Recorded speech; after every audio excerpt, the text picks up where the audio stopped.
Hello বন্ধুরা, সবাইকে স্বাগত জানাই আমার @ফান ইংলিশ টিউটোরিয়াল 5905 চ্যানেলে। আমি খ্যাতি মুখার্জি। আর আজকে আমরা আবার চলে এসেছি free English grammar and spoken ইংলিশের একটা ক্লাস নিয়ে। ঠিক আছে? আচ্ছা, বিভিন্ন সরকারি চাকরির পরীক্ষায় কী কী লাগছে দেখুন। আমি এটা কয়েকটা সরকারি চাকরির পরীক্ষা থেকে ওই সিলেবাসগুলো নিয়ে এটা বানিয়েছি। টেন্স লাগে, narration, voice change, sentence structure, transformation, এইগুলো খুবই ইম্পর্ট্যান্ট। ঠিক আছে? এইটা মানে একই লাইনকে কতভাবে বলা যায় আর কি। ঠিক আছে? আর এগুলো হচ্ছে বেসিক জিনিস। আর্টিকেল প্রিপোজিশনও রয়েছে। আর্টিকেল প্রিপোজিশন এইটা ব্যাঙ্কিংগুলো দেখলাম আছে। এরার কারেকশনের মধ্যে আসবে। আর এরার কারেকশনের মধ্যে সাবজেক্ট, ভার্ব, এগ্রিমেন্ট, এটাও খুব দরকার, যেটা আমরা ভার্ব করলে তখন বুঝতে পারবো। আচ্ছা, আর এটা মেনলি ডাব্লিউবিসিএসে দেখলাম, ডাব্লিউবিসিএস, পিএসসি, এইগুলো ব্যাঙ্কিংটা বাদ দিয়ে, কিন্তু এইগুলো ব্যাঙ্কিংও আছে দেখতে। হ্যাঁ, আপনারা দেখে নেবেন, ব্যাঙ্কিংও কয়েকটা আছে এর মধ্যে। ভোকাবুলারির মধ্যে synonyms, antonyms, homonyms, homophones, phrasal verbs, phrases, idioms, word formation, spelling, এগুলো তো নিশ্চয়ই খুবই দরকার। ঠিক আছে? আচ্ছা, তো ফ্রি গ্রামার রাইটিংয়ে কিন্তু আমরা এই ভোকাবুলারিটা ঢোকাইনি। ঠিক আছে? এটা আমার পেড কোর্সটায় আছে, এটা পেড কোর্সটায় আছে, কারণ এটা শুধুই গ্রামার কোর্স একটা। ঠিক আছে? আর এটা পেড কোর্সটায় আমি ধরে শুধু ডাব্লিউবিসিএসটাই মেন রাখছি, সামনে রেখে মেনের ডেসক্রিপটিভটা করে মানে সিলেবাসটা নিয়ে করছি সেখান থেকে। আচ্ছা, রাইটিং কী কী আছে দেখুন। লেটার, রিপোর্ট, প্রেসি, ট্রান্সলেশন, এটা তো খুবই ইম্পর্ট্যান্ট। এসে আর কম্প্রিহেনশনও আছে সবকটাতে। এই যে ক্লাস 10 লেভেলের, মাধ্যমিক লেভেলের কম্প্রিহেনশন থাকে। ঠিক আছে? এইগুলো আমরা আলাদা লিস্ট করেছি। আচ্ছা, এবার আজকে আমরা যেটা পড়বো সেটা হচ্ছে ভার্ব। আজকে আমরা পড়বো সেটা হচ্ছে ভার্ব। আচ্ছা,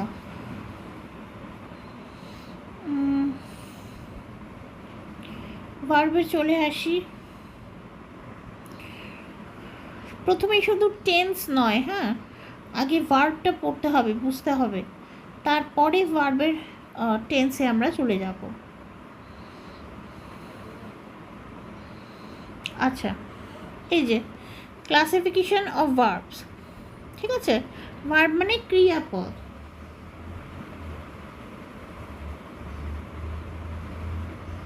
ক্রিয়াপদ।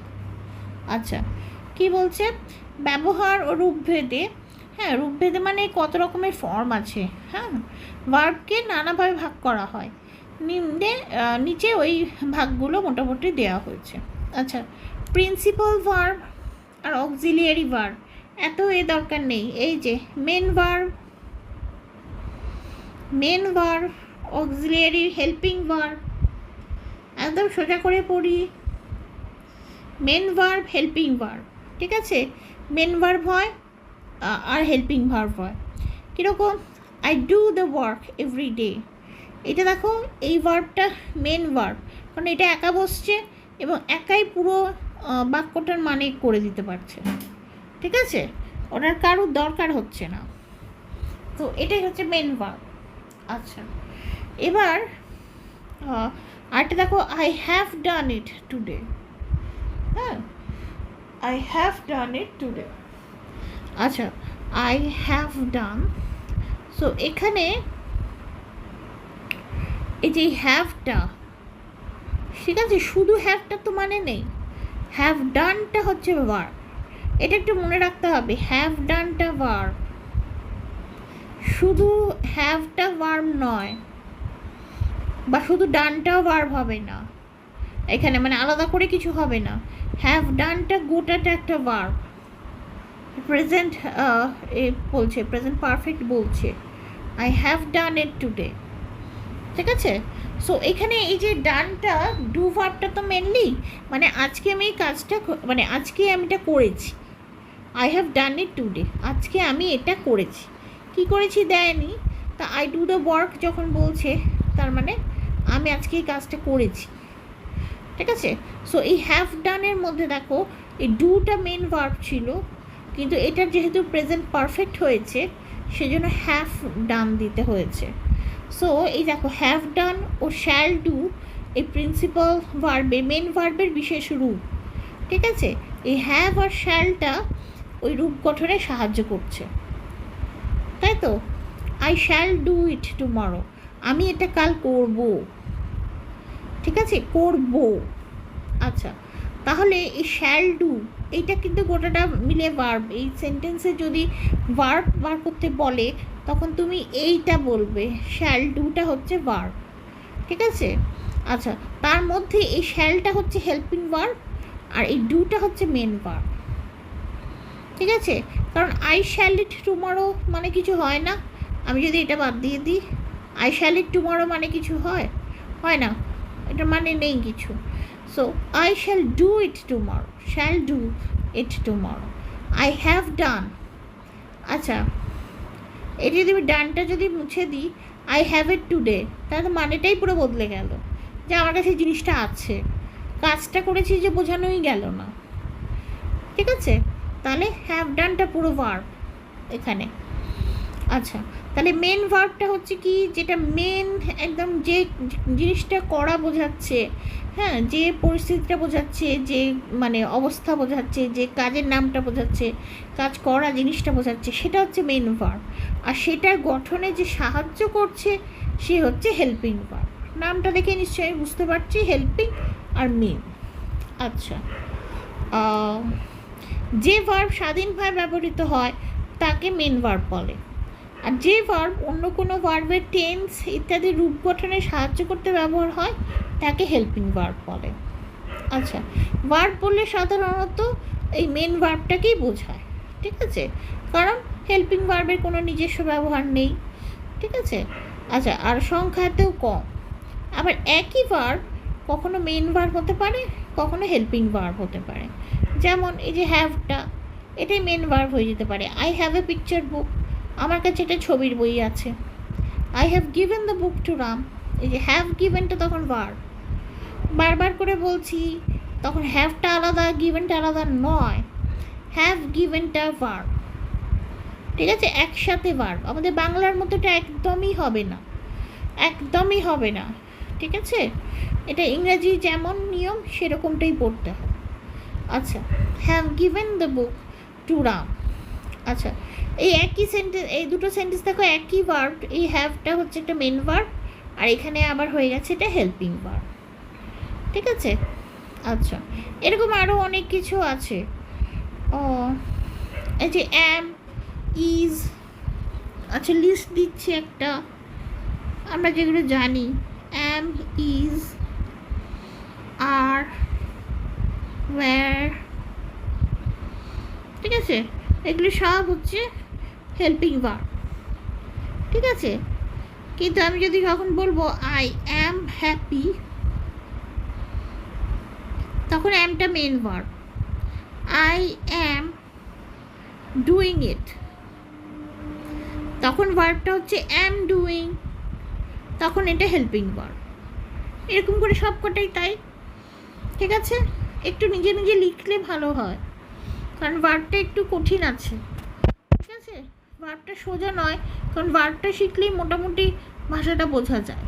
আচ্ছা, ভার্ব কথাটা এসছে ভার্বাম কথা থেকে, মানে হচ্ছে দি ওয়ার্ড, মানে এটাই হচ্ছে মূল শব্দ, জানো, এটাই হচ্ছে একটা মেন শব্দ, ঠিক আছে? ভার্ব কথাটা মানেই হচ্ছে শব্দ, তো এটার ওই জন্য এতটা দাম। আচ্ছা, তারপর হচ্ছে ট্রানজিটিভ অ্যান্ড ইনট্রানজিটিভ ভার্ব। আচ্ছা, এটার কোনো নেই, মানে সোজা ইংরাজি নেই, কিন্তু এখানে দেখো ভালো করে বলে দিয়েছে। এই যে সকর্মক, সকর্মক, বাবা কি বানান, বাংলাটা দেখছো তো কত কঠিন, সকর্মক ক্রিয়া, ঠিক আছে? আর এটা হচ্ছে অকর্মক ক্রিয়া, ঠিক আছে? আচ্ছা, ট্রানজিটিভ অ্যান্ড ইনট্রানজিটিভ। আচ্ছা, এই যে ইনট্রানজিটিভ, তাহলে এই অকর্মক, ঠিক আছে? আর এটা সকর্মক, ঠিক আছে? অ মানে না, অকর্মক যার কর্ম নেই, আর সকর্মক হচ্ছে যার কর্ম আছে। এটা গোলামের না একদম, ঠিক আছে। আচ্ছা, তখন কি বলছে দেখুন, সকর্মক্রিয়া মানে এটার হচ্ছে কর্ম থাকবে। রাম লাভস মি, রাম আমাকে ভালোবাসে।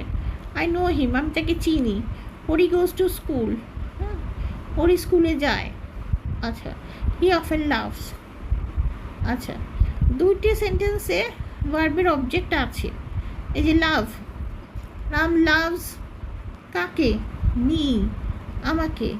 আই নো কাকে, হিম, ঠিক আছে। আচ্ছা, এটা আবার কি, এটা আমি পরিষ্কার করে একটু লিখে দিই। ভার্বকে কি বা কাকে দিয়ে প্রশ্ন করলে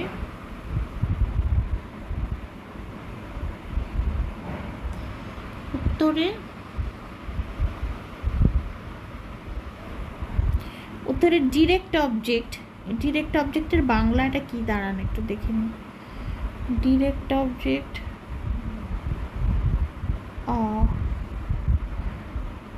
এখানে আমরা অনেকগুলো দিয়েছে।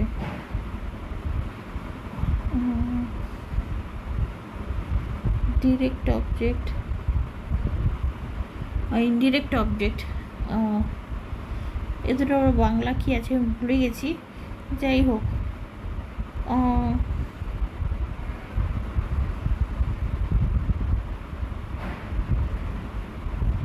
যাক এখানে দেয়নি দেখছি, ছেড়ে দিন, দরকার নেই। এটা যে কী দিয়ে প্রশ্ন করলে এই যে ডিরেক্ট অবজেক্টটা পাওয়া যায়, ঠিক আছে। আর কাকে দিয়ে প্রশ্ন করলে ইনডিরেক্ট অবজেক্টটা পাওয়া যায়, ঠিক আছে। তার মধ্যে এই যে কি ডিরেক্ট অবজেক্টটা কোনো বস্তু হবে, আর এটা কাকে, এটা কোনো মানুষ হতে পারে, ঠিক আছে, কোনো প্রাণী হবে, কোনো লিভিং বিং, জীবন্ত কেউ। এটা ভার্বকে কি বা কাকে দিয়ে প্রশ্ন করলে কর্ম পাওয়া যায়। কি কি কর্ম, একটা হচ্ছে ডিরেক্ট অবজেক্ট, অ্যান্ড একদম ডিরেক্ট কর্ম, একটা ইনডিরেক্ট কর্ম। আচ্ছা, কীরকম হয় দেখছি। পরে দুটো সেন্টেন্সে ভার্ব, এটা ঠিক আছে। আচ্ছা, যে ভার্বের অবজেক্ট থাকে তাকে ট্রানজিটিভ বলে, যেখানে থাকে না তাকে ইনট্রানজিটিভ বলে। আচ্ছা, উদাহরণগুলোতে আমরা দেখেছি ইনট্রানজিটিভগুলো সহযোগ ছাড়াই প্রেডিকেটে কার্য সম্পন্ন করছে। আচ্ছা, ঠিক আছে, এইগুলো ছেড়ে দিন, আপাতত আমি বেসিকে যাচ্ছি না। আচ্ছা,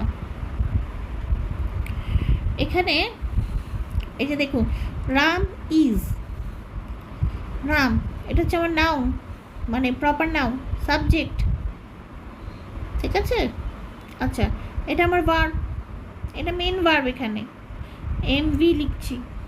রাম ইজ, যদি আমি শুধু রাম ইজ বলে ছেড়ে দিই রাম হয়, তাহলে কি বাক্যটার কোনো মানে হয়? হয় না।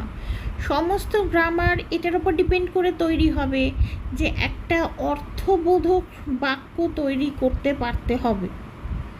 যতক্ষণ না একটা মিনিংফুল সেন্টেন্স তৈরি হচ্ছে ততক্ষণ না নাউন কাজে লাগছে, না ভার্ব কাজে লাগছে, কোনো কিছুই কাজে লাগছে না, কোনো কিছুরই ইম্পর্টেন্স নেই যতক্ষণ না একটা মিনিংফুল সেন্টেন্স তৈরি হচ্ছে। মিনিংফুল সেন্টেন্স তৈরি করাটাই হচ্ছে আমাদের উদ্দেশ্য, ঠিক আছে। অর্থপূর্ণ বাক্য তৈরি করতে পারাটাই উদ্দেশ্য। সেই জন্যই আমরা গ্রামারটা শিখছি, যাতে আমরা সেটা করতে পারি। আচ্ছা, হিজ ব্রাদার সিমস, এটা কিন্তু একটা মেইন ভার্ব। তাতে দেখো তার ভাই লাগছে, লাগছে কি, হ্যাঁ, তারা হয়ে গিয়েছিল, এটাও একটা ধরো এটা তো সাবজেক্ট দুটোই, ঠিক আছে, আর মেন ভার্বও রয়েছে, কিন্তু তাহলে কি সেন্টেন্সটা হচ্ছে? হচ্ছে না। এই যে ইজ, সিমস, বিকেম, হ্যাঁ, এই ট্রানজিটিভ ভার্বগুলি দ্বারা প্রেডিকেটের কার্য সম্পূর্ণ হয় না। সাবজেক্ট অ্যান্ড প্রেডিকেট মানে সেন্টেন্সে পূরণ হচ্ছে না, সেন্টেন্সের মানে পূরণ হচ্ছে না, সেন্টেন্সের মানে হচ্ছে না। তার জন্য কী দরকার? দেখো, Ram is a good boy. Good boy, good boy কথাটা যেই আমি দিলাম, এই যে গুড বয় কথাটা অ্যাড করে দিলাম, সরি একদমই sorry, Ram is a good boy, যেই এই গুড বয়টা আমি যোগ করে দিলাম, তখন এই সেন্টেন্সটার একটা মানে হলো, তখন অর্থ হলো। ঠিক আছে? আচ্ছা, হিজ ব্রাদার সিমস, এটা ছিল। ঠিক আছে, টু বি হ্যাপি, যেই এটা আমি দিলাম তখন এর অর্থটা পূর্ণ হলো। দে বিকেম, কি কিছু বোঝা যাচ্ছিল না, যে রিচ কথাটা আমি দিলাম তখন এর অর্থ পূর্ণ হলো। ঠিক আছে? আচ্ছা, এই ভার্বগুলি হচ্ছে intransitive verbs of incomplete predication. Incomplete predication মানে কিছু না, এগুলো হচ্ছে ইন্ট্রানজিটিভ ভার্ব। হ্যাঁ, মানে অকর্মক ক্রিয়া যারা বাক্য সম্পূর্ণ করতে পারে না। ঠিক আছে, যারা বাক্য সম্পূর্ণ করতে পারে না, সোজা কথা। আচ্ছা, আর যে সমস্ত অকর্মক ক্রিয়া অন্য শব্দের সহযোগ ছাড়াই, অন্য শব্দ ছাড়াই মানে বাক্য সম্পূর্ণ করে দিতে পারে, তাদেরকে বলে যে তাদেরকে বলে ভার্বস অফ কমপ্লিট প্রেডিকেশন, বা তাদের আলাদা করা হলো। ঠিক আছে, এবং অধিকাংশ ইন্ট্রানজিটিভ ভার্ব অকর্মক ক্রিয়াই বাক্য সম্পূর্ণ করতে পারে, কিন্তু কিছু কিছু ক্ষেত্রে দেখা যাচ্ছে বাক্য সম্পূর্ণ হচ্ছে না। ঠিক আছে? আচ্ছা, এবার এই এত ভাগাভাগি আমার দরকার নেই। কেমন দেখো, এই যে টু বি, ঠিক আছে, টু বি মানে ওই এম ইজ আর, এটা বিকাম, সিম, অ্যাপিয়ার, লুক, গ্রো, রিমেন, এই ভার্বগুলো হ্যাঁ একা বসলেও এই সেন্টেন্স কমপ্লিট করতে পারে না। ঠিক আছে, এই যে এগুলো ছেড়ে দাও, এগুলো মানে এই look at me, it does not become you, এগুলো হচ্ছে স্পেশাল ইউজ, এগুলো হচ্ছে স্পেশাল ইউজ, এগুলো আলাদা। গড ইজ, হ্যাঁ মানে ভগবান আছেন, ভগবানই অস্তিত্ব, ভগবানই সৃষ্টি, মানে ভগবানই হচ্ছে মানে আমাদের অস্তিত্ব আর কি। সো গড ইজ, এরকম। আচ্ছা, এটা ছেড়ে দাও, এগুলো স্পেশাল ইউজ। আচ্ছা, ট্রানজিটিভ ভার্বগুলো মানে যেটা সকর্মক ক্রিয়া, তাদেরকেও এই দুই ভাগে ভাগ করে দিতে পারে। একদল হচ্ছে যে ওই সেন্টেন্স শেষ করতে পারে, পুরো মানে বানাতে পারে, আর এদের হচ্ছে পারে না। ঠিক আছে? আচ্ছা, এবার তাদের আবার কি হয়, যারা পারে না তাদের কি হয়, ধরো অবজেক্ট তো আছেই, কারণ অবজেক্ট আছে, কারণ ওটা হচ্ছে ট্রানজিটিভ ভার্ব, মানে সকর্মক ক্রিয়া, অবজেক্ট আছে, কিন্তু তাতেও হয় না, তাতেও হয় না। ঠিক আছে, আবার আরেকটা কিছু লাগছে, এই যে আবার অন্য ওয়ার্ডের প্রয়োজন হচ্ছে, আরও অন্য ওয়ার্ডের প্রয়োজন হচ্ছে। ঠিক আছে? আচ্ছা, এবার হচ্ছে কি বলছে দেখো, to name, call, term, make, create, elect, appoint, consider, think, suppose, believe, এই ভার্বগুলো হ্যাঁ এরা একটা করে যদি অবজেক্ট নেয়ও, তাহলেও সেন্টেন্স পুরো করতে পারছেন না। ঠিক আছে? আচ্ছা, এবার সবথেকে ইম্পর্ট্যান্টটা কী, তাহলে আমরা দেখলাম ওই অকর্মক ক্রিয়াও পারছে না, এই সকর্মক ক্রিয়াও পারছে না। ঠিক আছে, যখন যখন সকর্মক হোক অকর্মক হোক ক্রিয়া বাক্য সম্পূর্ণ করতে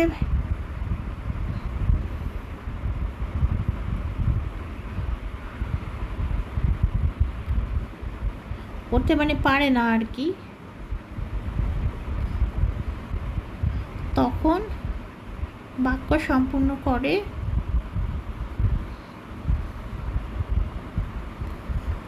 কে, এই যে কমপ্লিমেন্ট, তাকে বলে কমপ্লিমেন্ট। কমপ্লিমেন্ট মানে মানে ওই কমপ্লিমেন্ট দেওয়া নয় কিন্তু, ঠিক আছে, কমপ্লিমেন্ট। কমপ্লিমেন্ট মানে ওই যে কমপ্লিট আছে না, কমপ্লিট, কমপ্লিমেন্ট, ওই রকম ধরনের জিনিসটা। তাকে যখন বাক্য সম্পূর্ণ করে কমপ্লিমেন্ট, তখন যে ওয়ার্ডগুলো বাক্য সম্পূর্ণ করে তাকে কমপ্লিমেন্ট বলে। এই জিনিসটা মেন শেখার আছে যে কমপ্লিমেন্ট জিনিসটা কী। ঠিক আছে, আমি যদি একটা গোটা বাক্য রচনা করতে যাই, যেমন আমার এই যে আমি দেখলাম আমার কম্পিটিটিভ এক্সামে লাগছে এগুলো, ঠিক আছে, আমার এই যে প্রেসি বানাতে হচ্ছে, আমার রিপোর্ট লিখতে হচ্ছে, লেটার লিখতে হচ্ছে, এবং সব থেকে যেটা ইম্পর্ট্যান্ট এসে লিখতে হবে, সেখানে আমার রাইটিং স্টাইলটা খুব দরকার।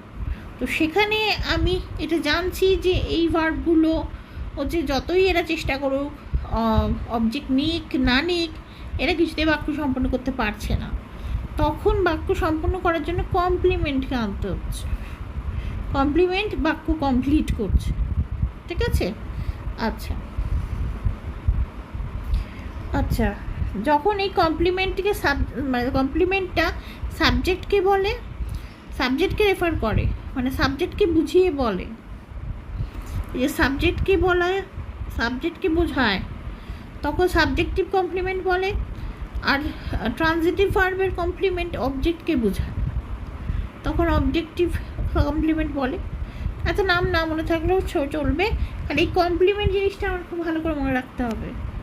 কমপ্লিমেন্ট এই জিনিসটা ভালো করে মনে রাখতে হবে। আর এটা মনে রাখতে হবে যে কমপ্লিমেন্ট হয় সাবজেক্ট নিয়ে কথা বলে, নয় অবজেক্ট নিয়ে কথা বলে। তা আচ্ছা, তারপর কি, Hari is kind. Hari is বলে ছেড়ে দিলে হবে না, হরি ইজ কাইন্ড। এবার কাইন্ডটা কে? কাইন্ডটা হরি, ঠিক আছে। এই যে কাইন্ডটা, কাইন্ডটা তো হরি। কাইন্ডটা কি আলাদা কেউ লোক? না, কাইন্ডটা হরি। কাইন্ডটা কাকে বোঝাচ্ছে? হরিকে বোঝাচ্ছে। এটা আমি বলতে পারতাম কাইন্ড হরি, তাই তো, এটাকে বলছি হরি ইজ কাইন্ড। আচ্ছা, হি লুক স্যাড। স্যাডটা কে? এই হিটাই। He became a rich man. এই রিচ ম্যানটা কে? হিটাই, এ রিচ ম্যান বলে রাখো। He has grown poor. Has গ্রোনটা ভার্ব, এই পুয়ারটা কে? এই হিটা। আচ্ছা, তারপরে অবজেক্টিভ কমপ্লিমেন্ট কি? They made him king. এই কিংটা কে অ্যাকচুয়ালি? এই হিমটা। We call him Ganesh. গণেশটা অ্যাকচুয়ালি কে? এই হিম।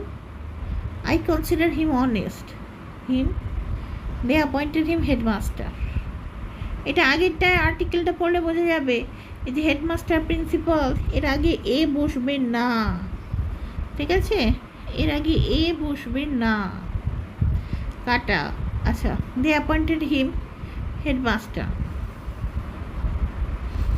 এই যে হিম হেডমাস্টার, ঠিক আছে।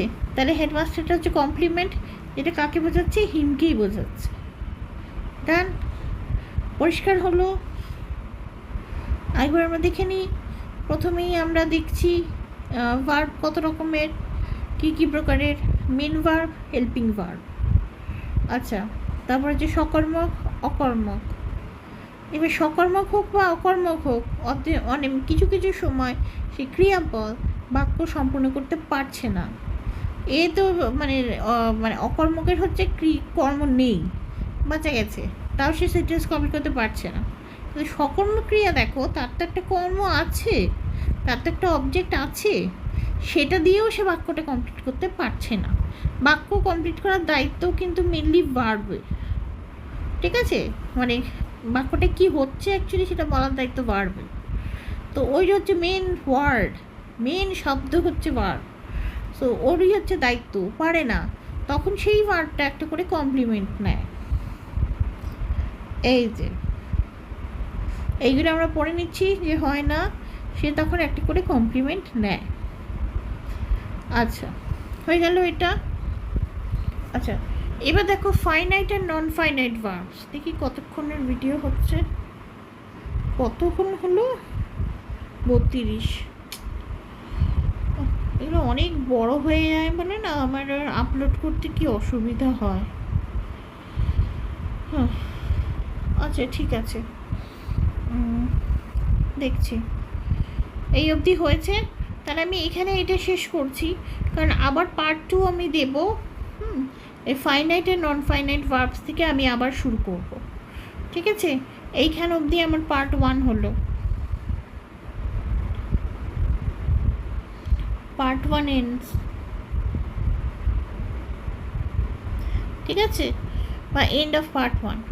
এখানে অবধি আমার পার্ট 1 হলো ভার্বটা, ঠিক আছে? আমি এটা এখন ভিডিওটা অফ করছি, পার্ট 2তে নিয়ে আসছি finite and non finite verbs. আপনাদের ভালো লাগলে প্লিজ একটা করে লাইক দিন। যারা যারা পড়ছেন একটু লাইক দিতে কি হয় আপনাদের, একটা করে লাইক দিন, ঠিক আছে? হ্যাঁ, আর শেয়ার করুন আর সাবস্ক্রাইব করুন। সাবস্ক্রাইব নিশ্চয়ই অনেকেই করে রেখেছেন অলরেডি, সেটা ঠিক আছে, আমি সাবস্ক্রিপশন পেয়েছি, হ্যাঁ, কিন্তু একটু শেয়ার করতে পারলে ভালো হয়। অ্যাটলিস্ট লাইক দিন, একটা করে কমেন্ট করুন, বুঝতে পারছেন কি না, ভালো লাগছে কি না কমেন্টটা করতে হবে, বলে আমি বুঝতে পারবো না, ঠিক আছে? আচ্ছা, এটাই রাখছি এখন।